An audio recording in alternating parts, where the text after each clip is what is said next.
Bismillahirrahmanirrahim. Assalamualaikum warahmatullahi wabarakatuh.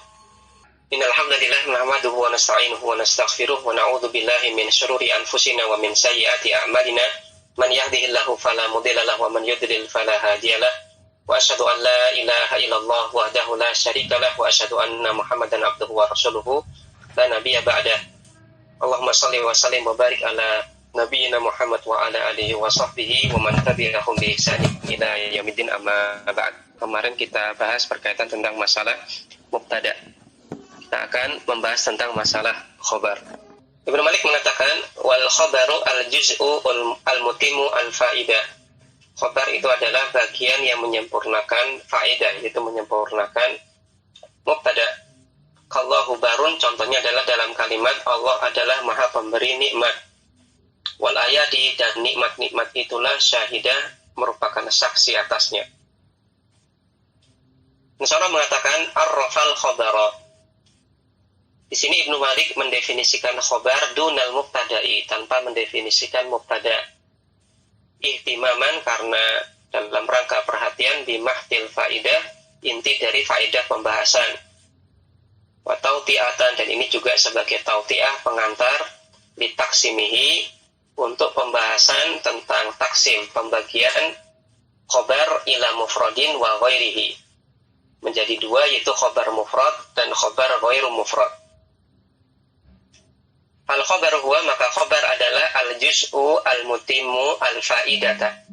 Dia merupakan bagian dalam kalimat yang menyempurnakan faedah dari kalimat. Ya, al mutimu al faidata. Al faidata maf'ul bi dari isim fa'il al mutim. Ma'a mubtada'in, yang dia bersama dengan mubtada'. Dan mubtada'nya ini adalah ghairil wasfi al-mazkur, bukan mubtada' yang berupa wasaf al-mazkuri yang telah disebutkan pada pembahasan sebelumnya. Ya, maka di sini ada definisi yang diberikan oleh pensyarah tentang khobar. Khobar itu adalah penyempurna faedah, penyempurna faedah.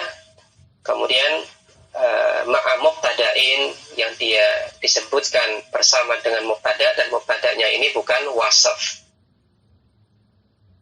Kaqaulihi ta'ala, semisal firman Allah Subhanahu wa ta'ala, Allahu khaliqu kulli syai', Allah adalah pencipta segala sesuatu.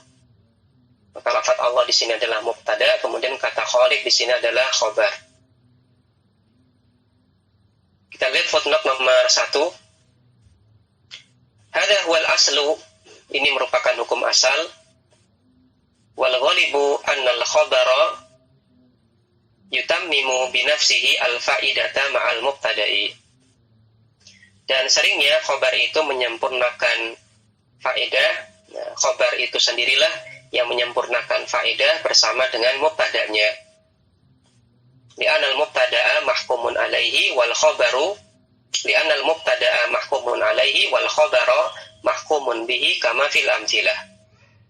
Karena mubtada itu adalah sesuatu yang diterangkan, sedangkan khobar itu adalah sesuatu yang menerangkan.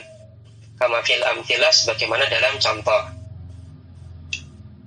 Wa qad yutammimuha ahyanan bi musa'adati lafdhin akhara.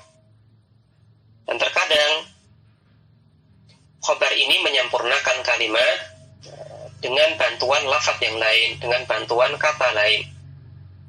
Kana'ti, semisal dengan kita berikan na'at untuk khobar. Bimithli qaulihi ta'ala, semisal dalam firman Allah Subhanahu wa ta'ala, bal antum qaumun adun. Tetapi kalian adalah kaum yang membangkang. Fa inna ma'nal khabari qaumun ma'lumun. Maka makna dari kata yang berkedudukan sebagai khobar dalam lafaz tadi, dalam firman Allah Subhanahu wa ta'ala tadi, ya, maka di sini kata antum ini mubtada, kemudian qaumun khobar, ma'lumun ini sudah diketahui. Walladzi tammamal faidata al-asasiyata huwa na'tu ba'dahu. Dan bagian yang menyempurnakan faedah, asas faedah, atau menyempurnakan informasi asas dari kalimat tersebut, itu adalah na'at yang terletak setelahnya. Ya, intinya di sini Penulis pensarah memberikan contoh tentang hukum asalnya adalah khobar sajalah itu yang menyempurnakan faedah dari kalimat. Namun kadang-kadang tidak cukup dengan khobar saja, tapi boleh jadi ditambahi lafaz lain yang ini memberikan makna yang sempurna pada kalimat atau memberikan informasi lengkap pada kalimat. Maka kata kaumun bal antum kaumun adun, kata adunnya di sini dia adalah penyempurna kedua dalam kalimat ini setelah khobarnya, yaitu kata kaumun. Bahkan kalian adalah kaumun, satu kaum. Kalau satu kaum ya memang ya, antum jamak, kaum satu kaum. Nah, ini orang ya mafhum tentang hal ini. Tapi apa yang dimaksud dengan kaumnya di sini? Nah, kalau kita bilang antum kaumun, kalian adalah satu kaum, maka seperti tidak ada faedah karena maknanya sudah jelas. Kalian adalah satu kaum, ya betul. Kami ini sekelompok orang ya kaum. Maka seolah-olah di sini pembicaraannya kurang berfaedah karena sudah maklum seperti itu memang. Maka dengan adanya tambahan naat, adun, kaum yang membangkang, maka ini menjadi penyempurna kalimat sehingga kalimatnya ini tidak dimaknai kalimat yang sia-sia karena menyampaikan sesuatu yang orang lain itu sudah paham. Kembali ke atas. Wa kharaja biqaulina, maka tidak termasuk dalam definisi kita. Ya, kita berikan definisi untuk khobar tadi dengan definisi ma'a mubtada'in. Yang namanya khobar itu bersama dengan mubtada. Maka tidak termasuk dalam definisi ini fa'ilul fi'li. Fa'il dari fi'il. Contohnya adalah dalam kalimat intasara al-haqqu, kebenaran itu menang. Fa'innahu, maka kalimat tadi wa in kana mutammiman lil faidah, meskipun dia menyempurnakan faidah, yaitu kata al-haqqu di sini dia menyempurnakan faidah, lakin laisa ma'a mubtada'in, akan tetapi dia tidak bersama dengan mubtada, bal ma'a fi'lin, akan tetapi dia bersama dengan fi'il. Fayakunu, sehingga dia menjadi fa'ilan, menjadi fa'il. La khobaron, bukan menjadi khobar. Wa kharaja biqaulina ghairil wasfi al-madhkur. Dan tidak termasuk dalam definisi kita, mubtada'nya ini adalah bukan mubtada' yang berupa wasaf yang telah disebutkan pembahasan sebelumnya. Maka tidak termasuk dalam definisi ini atau batasan ini fa'ilul wasfi. Ya, fa'il dari wasaf kama taqaddama, sebagaimana yang telah berlalu penjelasannya. Contoh dalam kalimat musafirun abuka ila Makkah. Apakah ayahmu bersafar ke Mekah? Maka di sini hamzahnya adalah huruf istifham, kemudian musafirun di sini adalah mubtada, dia berupa wasaf, berupa sigha isim fa'il. Kemudian di sini kata abuka di sini dia merupakan fa'il dari musafir, sadda masaddal khobar, sebagaimana di pembahasan kita sebelumnya. Maka kata abuka di sini wa in kana mutammiman lil faidah, meskipun dia menyempurnakan faidah dari kalimat atau menyempurnakan informasi kalimat, lakin ma'a mubtada'in huwa wasfun, akan tetapi dia bersama dengan mubtada yang berupa wasaf. Maka kalau dia bersama dengan mubtada berupa wasaf, maka isim marfu setelah wasaf tersebut boleh jadi fa'il ataupun naibul fa'il dari wasaf tersebut. Sadda masaddal khobar, menggantikan posisi khobar. Wa hadza makna qaulihi, maka ini adalah makna perkataan Ibnu Malik, wal khobaru al juz'u al mutimu al faidata. Khobar merupakan bagian yang menyempurnakan faedah, menyempurnakan informasi kalimat. Wa sakata al musannifu anil qaidaini al madhkuraini. Dan al-musannif, penulis yaitu Ibnu Malik, sakata tidak menyebutkan qaidaini, dua syarat al-madhkurain yang disebutkan tadi. Ya, tadi disampaikan oleh pensarah bahwasanya definisi dari khobar itu adalah dia bagian yang menyempurnakan faedah Qaid yang pertama, syarat yang pertama adalah bersama dengan mubtada. Kemudian qaid yang kedua, syarat yang kedua adalah mubtada'nya bukan wasf. Maka ada dua qaid, ada dua syarat yang disebutkan oleh pensyarah. Nah, adapun Ibnu Malik sendiri tidak menyebutkan dua syarat ini. Ini yang dimaksud di perkataan pensyarah wa saqatal musannif anil qaidaini al-mazkurain. Namun penulis yaitu Ibnu Malik tidak menyebutkan dua syarat tadi. Di anna dzalika ma'lumun min qaulihi, karena syarat tadi itu sudah bisa diketahui dari perkataan Ibnu Malik sebelumnya. Mubtada'un Zaidun wa 'adirun khabarun.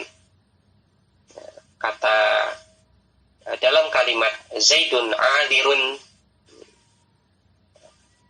mani tadaro di contoh pada bait sebelumnya, Zaid adalah 'adir, orang yang memberikan maaf, mani tadaro kepada orang yang minta maaf. Maka dalam kalimat ini kata Zaid berkedudukan sebagai mubtada, kemudian kata 'adirun berkedudukan sebagai khobar. Maka dari contoh ini, Zaidun 'adirun mani tadaro, di mana Zaid mubtada, 'adirun khobar.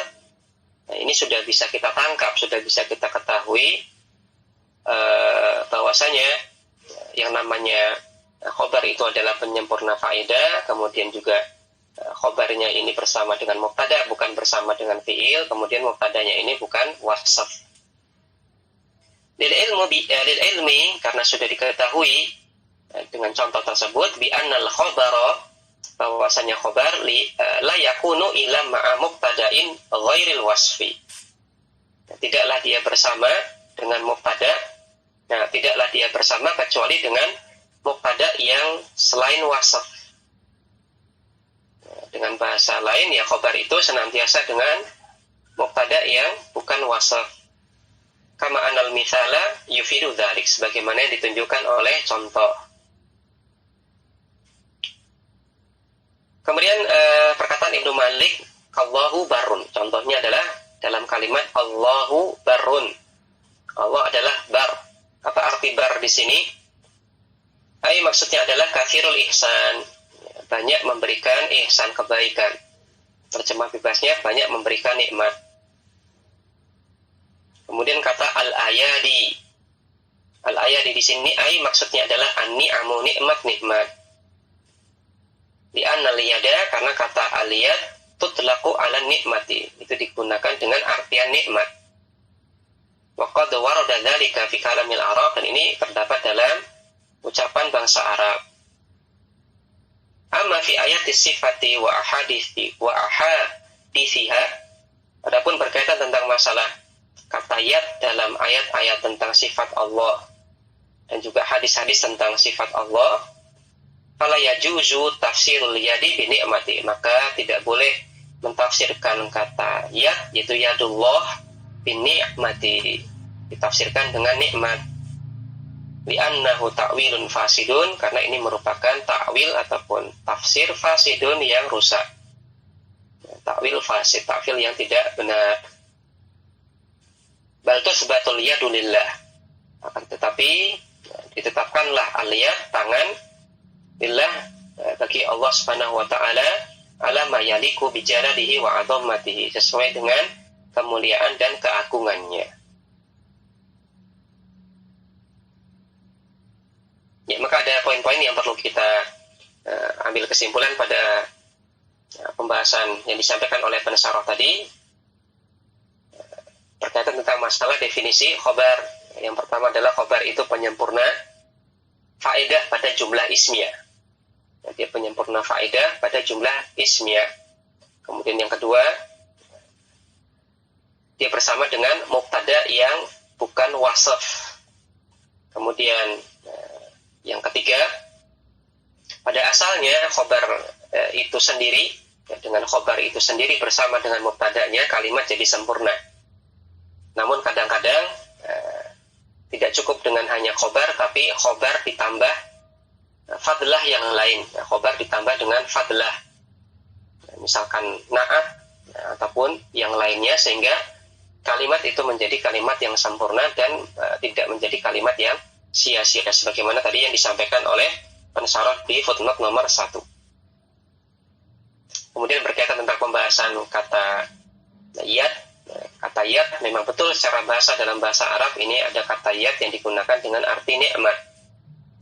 Namun pada pembahasan asma wa sifat, maka yang dimaksud dengan yadullah itu adalah memang betul real hakikat tangan Allah, bukan nikmat, tapi sesuai dengan kemuliaan dan keagungan Allah Subhanahu wa taala, dan tentunya berbeda dengan makhluk.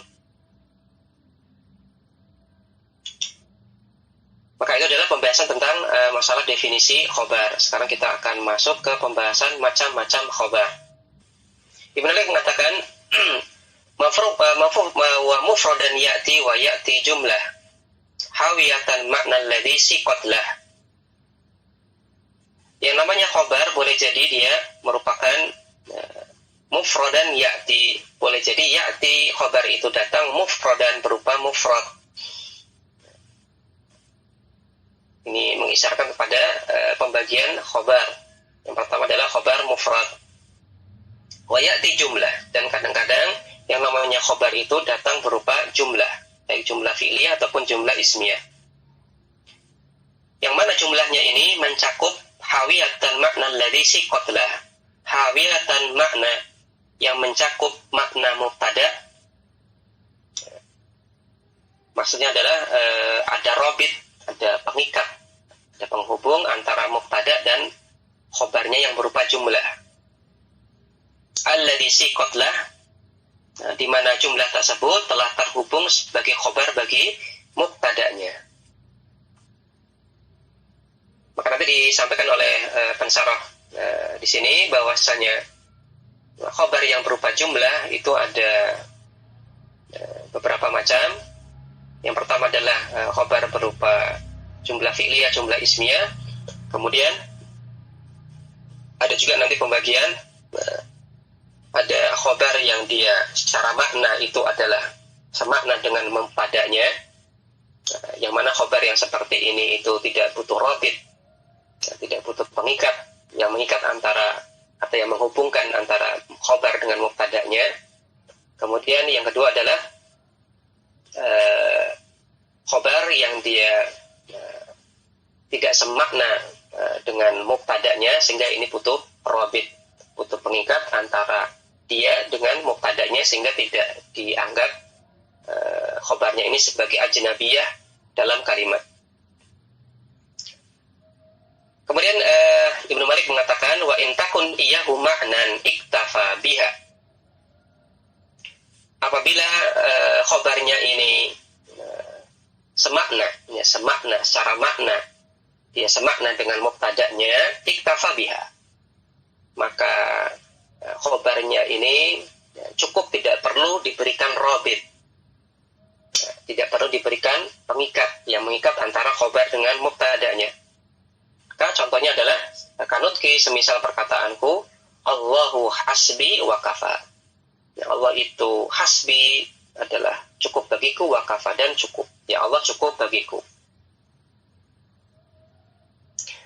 Pensyarah mengatakan lamma arrafal khabara, ketika Ibnu Malik mendefinisikan khobar, ketika Ibnu Malik telah mendefinisikan khobar secara fi aqsamihi wa ahkamihi, maka beliau mulai membahas tentang macam-macam khobar dan hukum-hukum khobar. Wa huwa salah satu aqsamin, dan khobar itu ada 3 macam. Awalan, yang pertama adalah mufradun, khobar mufrad. Wahwa, dan dia adalah malaisa bi jumlatin wala shibhi jumlatin. Dibaca wala shibhi jumlatin. Boleh kita andaikan dibaca shibhi, dia sebagai ataf dari kata jumlah. Laisa bi jumlatin. Laisa bi jumlatin. Jumlatin ini majrur karena ada huruf jar ba. Dan huruf jar ba-nya di sini adalah huruf jar zaidah. Laisa jumlatan. Maka karena huruf jarnya ini bisa dihilangkan dari kalimat dan kalimatnya itu tidak rusak, maka huruf jar ba-nya di sini adalah huruf jar ba zaidah yang sekedar memberikan makna tambahan penegasan dalam kalimat. Wala shibhi jumlatin, boleh dibaca shibhi majrur karena dianggap ataf ke kata jumlah, atau boleh pula kita bisa baca mansub sebagai khobar laisa. Hanya saja laisanya dibuang. Karena kalimat asalnya adalah walaisa sibha jumlatin. Boleh dua-duanya. Kembali ke permasalahan malaisa bi jumlatin wala sibhi atau sibha jumlatin. Itu khobar yang tidak berupa jumlah ataupun sibhul jumlah. Contoh dalam kalimat al-adlu matlubun. Keadilan itu adalah suatu hal yang diinginkan. Maka al-adl di sini adalah mubtada, kemudian matlubun khobar. Khobarnya tidak berupa jumlah ataupun sibhul jumlah. Contoh yang lain adalah firman Allah Subhanahu wa taala, wa ilahukum ilahun wahidun. Dan ilah kalian adalah ilah yang satu. Maka ilahukum ini adalah mubtada, kemudian kata ilahun ini adalah khobar. Wahidun na'at dari kata ilah. Walahu ahkamun ya'ti insyaallah. Dan untuk khobar mufrad ini ada hukum-hukumnya yang akan datang penjelasannya insyaallah. Kemudian yang kedua, yang kedua adalah jumlatun ismiyatun. Khobar yang berupa jumlah ismiyah.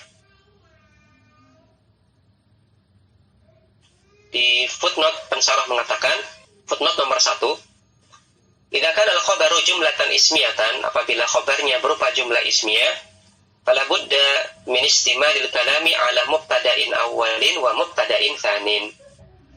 Maka kalimatnya harus mengandung mubtada yang pertama, itu mubtada utama dalam kalimat, wa mubtada'in tsanin, dan mubtada yang kedua, itu mubtada fara', mubtada cabang dalam kalimat. Mubtada yang pertama itu mubtada utama, mubtada inti dalam kalimat. Kemudian khobarnya kan nanti berupa khobarnya berupa jumlah ismiyah. Dan jumlah ismiyah terdiri dari mubtada dan khobar. Maka mubtadanya ada dua. Mubtada utama dengan mubtada cabang. Kembali ke atas. Contohnya adalah dalam kalimat al-islamu adabuhu aliyatun. Islam, adab-adabnya adalah adab-adab yang tinggi. Maka kata al-islam di sini mubtada, kemudian ada buhu aliyatun, satu kesatuannya adalah jumlah ismiyah berkedudukan sebagai khobar. Contoh yang lain adalah firman Allah Subhanahu wa taala, wa libasut taqwa dzalika khairun. Dan libasut taqwa, pakaian takwa, dzalika khairun, itu adalah pakaian kebaikan. Itu adalah lebih baik. Maka libas di sini adalah mubtada, kemudian at-taqwa mudhaf ilaih, khair satu kesatuannya sebagai jumlah ismiyah, khobar dari kata libas. Al-fi'liyatun, atau jumlahnya bisa berupa jumlah fi'liyah. Contohnya adalah dalam kalimat al-aqilu ya'rifu ma yanfa'u. Al-aqilu, orang yang berakal, orang yang cerdas, ya'rifu, dia mengetahui ma yanfa'u, apa yang bermanfaat baginya. Maka al-aqil di sini adalah mubtada. Kemudian ya'rifu di sini merupakan jumlah fi'liyah, terdiri dari fi'il mudhari dan fa'ilnya, hanya saja di sini fa'ilnya adalah dhamir mustatir. Contoh yang lain adalah pada firman Allah Ta'ala, wallahu yaqulul haqqa, dan Allah mengatakan kebenaran. Maka lafaz Allah di sini adalah mubtada, kemudian yaqulu di sini adalah jumlah fi'liyah, terdiri dari fi'il mudhari dan fa'ilnya, hanya saja di sini fa'ilnya dhamir mustatir. Takdiruhu huwanya kembali kepada lafaz Allah. Kemudian yang ketiga adalah khobar berupa sibhu jumlatin, sibhul jumlah. Wa huwa dzarfu wal jaru wal majruru. Yaitu khobar yang berupa dzaraf atau khobar yang berupa susunan jar majrur. Wa ya'til kalamu fihi ma insyaallah, dan akan datang pembahasan tentang keduanya insyaallah. Kemudian pembicaraan tentang khobar yang berupa jumlah, selain tadi dibicarakan khobar berupa jumlah ismiyah, jumlah fi'liyah. Adapun pembahasan yang lebih spesifik tentang khobar yang berupa jumlah, fa'amal jumlatu fahiyya qismani. Adapun khobar yang berupa jumlah, baik jumlahnya fi'liyah atau ismiyah, itu terbagi lagi menjadi dua. Al-awalu, yang pertama, antakuna hiya nafsul mubtada'i fil ma'na. Khobarnya tersebut yang berupa jumlah secara makna, fil makna, secara makna dia semakna dengan mubtadanya. Nahwu contohnya adalah dalam kalimat hadithi al-amalu thamaratul ilmi. Hadithi pembicaraanku, pembicaraan saya pada kesempatan kali ini adalah al-amalu thamaratul ilmi. Amal itu adalah buah ilmu. Melanjutkan pembahasan tentang macam-macam khobar yang berupa jumlah, baik jumlah fi'liyah ataupun ismiyah. Tadi kita katakan bahwasanya yang pertama itu adalah di mana khobarnya yang berupa jumlah itu secara makna itu semakna dengan mubtada'nya.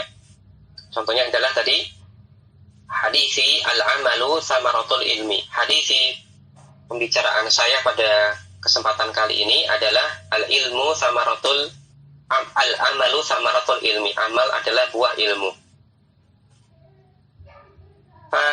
Hadhil jumlatu al-waqi'atu khabaran 'anil mubtada'i hadithi mutabiqatun lahu fil ma'na.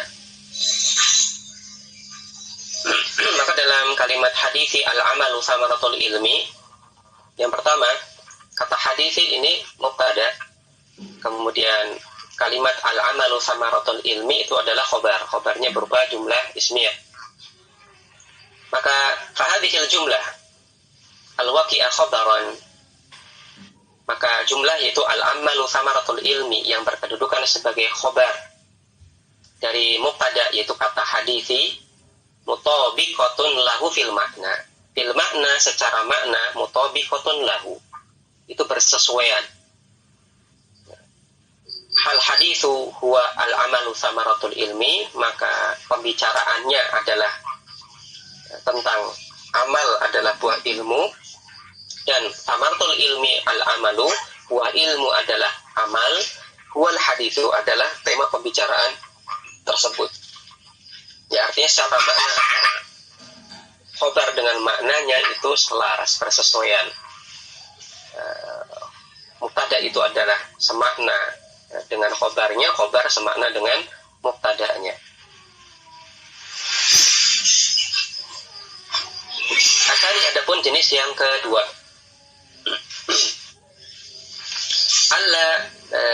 alla takuna nafsul mubtada'i fil makna. Khobarnya itu fil makna secara makna, alla takuna nafsal mubtada'i, tidak selaras dengan mubtada. Secara makna itu bukan makna mubtadanya.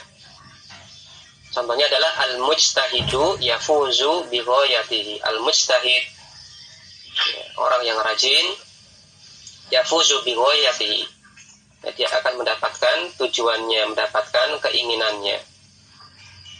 Maka al-mujtahid di sini mubtada, kemudian yafuzu ya jumlah fi'liyah berkedudukan sebagai khobar. Dan secara makna antara al-mujtahid dan yafuzu itu tidak selaras. Al-mujtahid itu bukan yafuzu bi ghayatihi, yafuzu bi ghayatihi juga bukan mujtahid. Maka ada dua macam khobar dalam timbangan ini, dalam sudut pandang ini.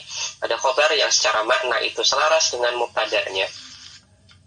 Secara makna khobar itu adalah si mubtada, dan secara makna mubtada itu adalah si khobar.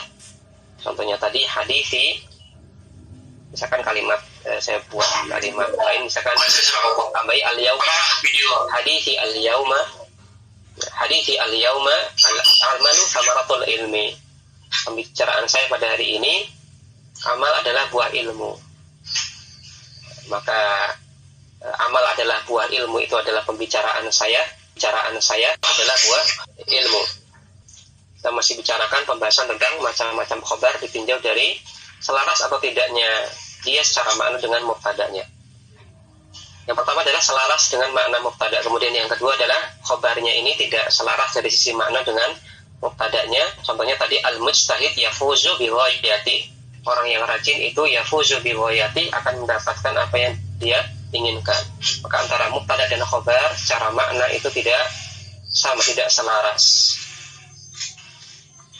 Fa illam takun nafsal mubtada'i fala budda fiha min rabitin yarbituha bil mubtada. Apabila khobarnya secara makna itu tidak selaras dengan makna mubtada, Maka pada khobarnya ini dia harus mengandung robit, harus mengandung pengikat. Yang ini mengikat antara khobar yang berupa jumlah tersebut bil mubtada, mengikatnya dengan mubtadanya.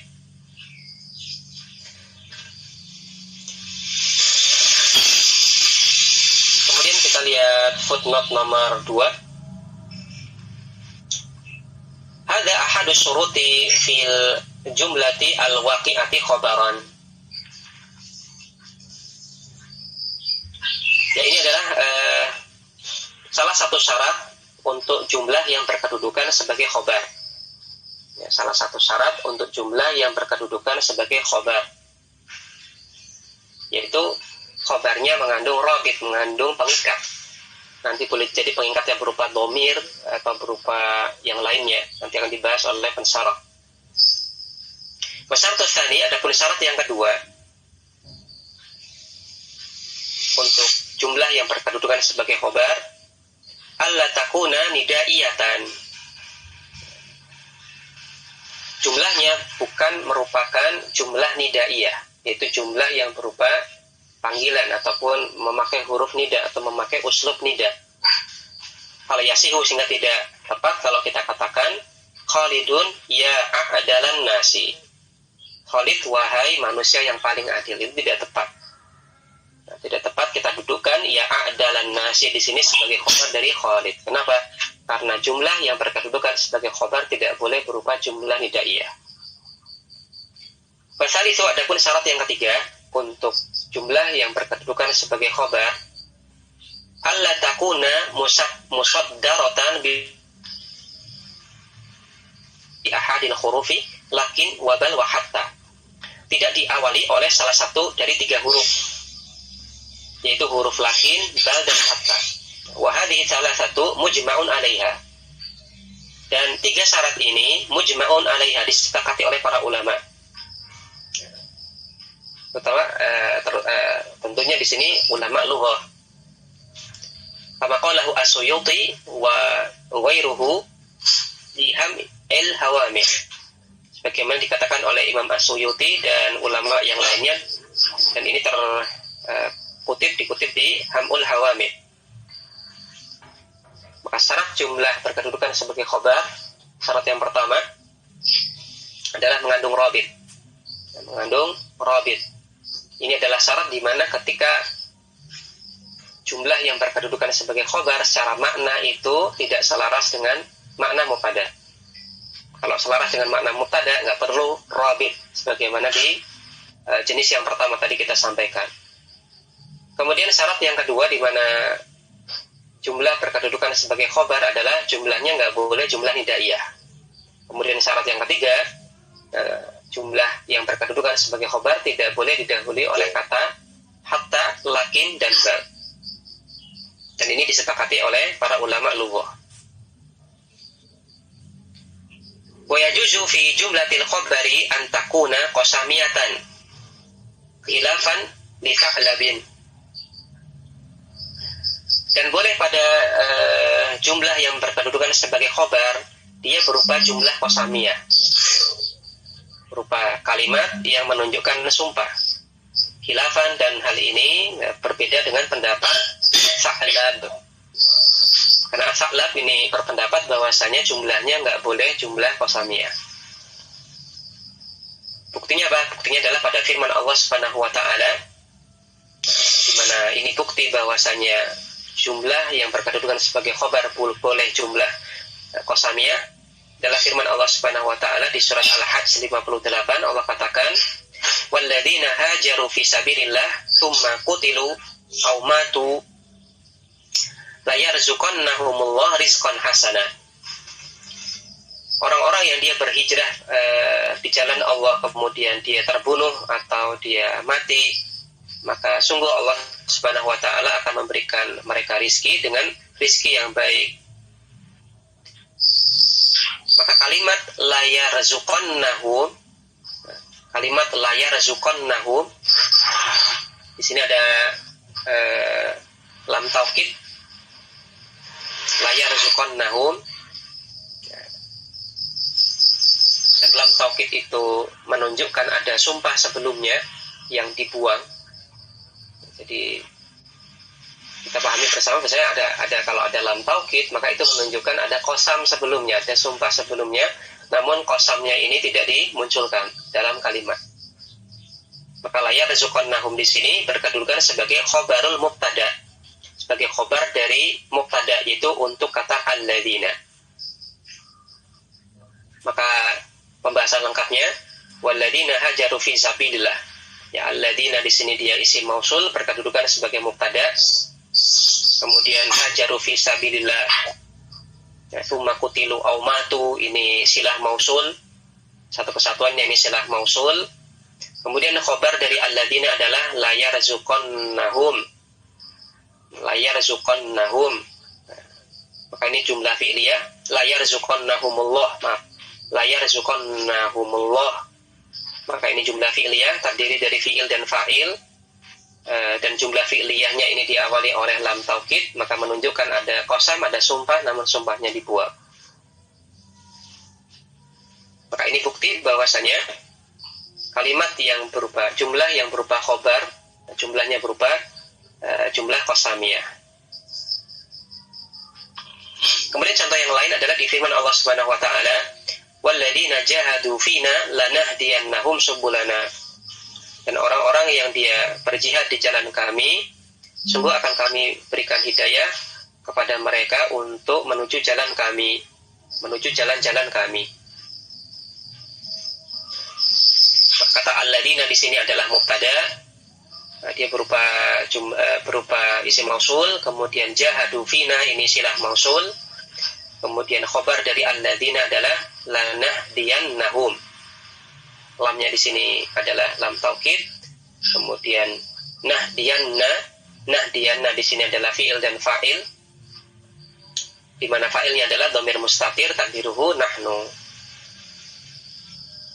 Dan di sini diawali lam taukid, maka menunjukkan qasam. Maka ini bukti bahwasanya jumlah qasamiyah itu boleh berkedudukan sebagai khobar. Wa fihi ayatun ukharu. Masalah ini ada contoh-contoh yang lain, dan contoh-contoh ayat yang lainnya yang membuktikan bahwasanya jumlah qasamiyah bisa berkedudukan sebagai khobar. Kama yajuzu wuqu'ul jumlatil insa'iyati khobaran. Sebagaimana pula jumlah insa'iyah ini boleh berkedudukan sebagai khobar. Sebagaimana pula jumlah insa'iyah. Apa itu jumlah insa'iyah? Ada jumlah khobariyah, ada jumlah insa'iyah. Intinya jumlah khobariyah itu adalah kalimat yang bisa kita nilai ini benar, ini salah, sesuai dengan realita kejadian yang ada. Misalkan kalimat Muhammad datang, Muhammad datang, maka tinggal dibandingkan saja sama realitas. Apakah realitanya ini Muhammad datang atau tidak? Kalau ternyata Muhammad datang, kita katakan, oh, Anda betul, Anda jujur. Tapi kalau realita mengatakan Muhammad belum datang, kemudian ada orang yang mengatakan Muhammad telah datang, maka kita katakan kadzabta, kamu salah, kamu keliru. Itu jumlah khobariyah. Itu kalimat yang bisa kita nilai, kita statuskan, oh ini kalimatnya benar sesuai dengan realita, atau kalimatnya keliru atau tidak benar kalau dibandingkan dengan realita. Adapun jumlah insa'iyah adalah kalimat yang tidak bisa kita nilai ini benar, ini salah kalau dibandingkan dengan realita, karena belum ada realitanya.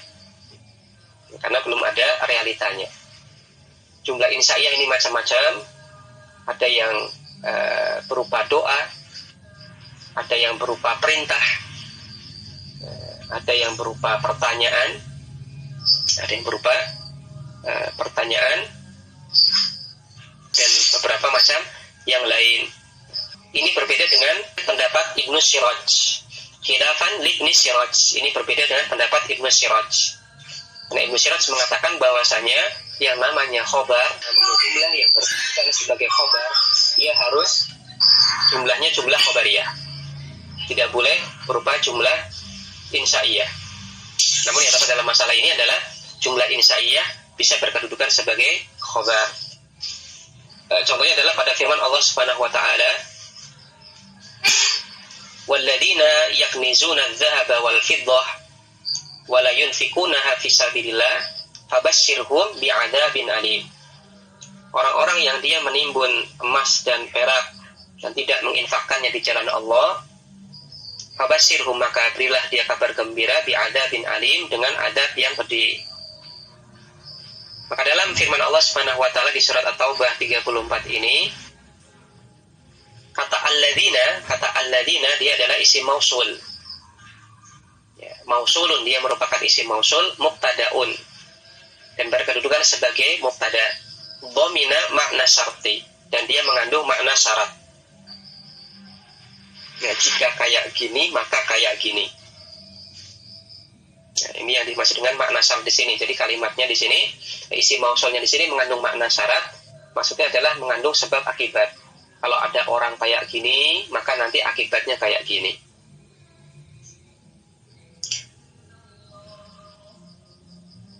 Kemudian walidzalika, oleh karena itulah, dakhalatil fa fi khabarihi, masuklah huruf fa pada khobarnya. Fi qaulihi, yaitu khobarnya adalah firman Allah Subhanahu wa taala, fabashshirhum. Ada fa sababiyah. Ada fa sababiyah yang ini menunjukkan bahwasanya jumlahnya ini adalah jumlah syartiyah. Fabashshirhum, maka bashirhum, berilah mereka kabar gembira. Maka ringkasnya di sini kata alladzina berkedudukan sebagai mubtada. Kemudian yaknizuna dzahaba wal fiddah wa la yunfikunaha fi sabilillah, maka ini adalah silah mausul dari alladzina. Kemudian fabashshirhum, maka bashirhum di sini dia merupakan jumlah fi'liyah berkedudukan sebagai khobar. Dan khobarnya berupa amr. Jumlah fi'liyahnya berupa amr, bashir. Dan tadi kita katakan bahwasanya yang namanya amr itu termasuk jumlah insaiyah. Apa itu jumlah insaiyah? Yaitu jumlah yang tidak bisa kita nilai ini benar, ini salah, karena belum ada realitanya. Bashirhum, berikan mereka kabar gembira, bi'adzabin alim, dengan adab yang pedih. Apakah realitanya ini sudah terjadi? Belum. Karena di sini konteksnya adalah syartiyah, jika kayak gini maka kayak gini. Cuma sekedar apa? Cuma sekedar syarat. Kalau ada kayak gini maka kayak gini. Apakah itu senantiasa terjadi? Tentunya tidak. Maka ini termasuk jumlah insaiyah. Bashirhum, berilah dia kabar gembira. Amat termasuk jumlah insaiyah karena semata-mata perintah, kemudian belum dilakukan oleh yang diperintah, tentunya ini belum ada realita yang terjadi, sehingga ini tidak bisa kita katakan ini benar, ini salah, karena belum ada realita yang kita bandingkan. Maka itu adalah catatan dari pensyarah di sini untuk jumlah yang berupa untuk khobar yang berupa jumlah, dan khobarnya ini secara makna itu tidak selaras dengan mubtadanya. Maka yang pertama, dia butuh rabit. Kemudian ditambahkan oleh penulis syarat yang lain, khobarnya tidak boleh berupa jumlah hidaiyah. Kemudian khobarnya tidak boleh jumlah diawali oleh lakin, hatta, dan bal. Kemudian ditambahkan juga oleh pensyarah, gimana dengan jumlah qasamiyah dan jumlah insaiyah, apakah boleh sebagai khobar? Maka jawabannya adalah boleh. Demikian sesi yang kedua yang bisa kita baca pada sesi kedua ini pada pagi hari ini. InsyaAllah ta'ala kita lanjutkan di kesempatan pekan depan. InsyaAllah ta'ala masih membahas tentang macam-macam khobar. Kita akan lanjutkan di pertemuan berikutnya. Wassallallahu ala nabiyina Muhammad wa ala alihi washabihi wasallam. Subhanakallahumma wa bihamdik, asyhadu an la ilaha illa anta, astaghfiruka wa atubu ilaik. Wassalamualaikum warahmatullahi wabarakatuh.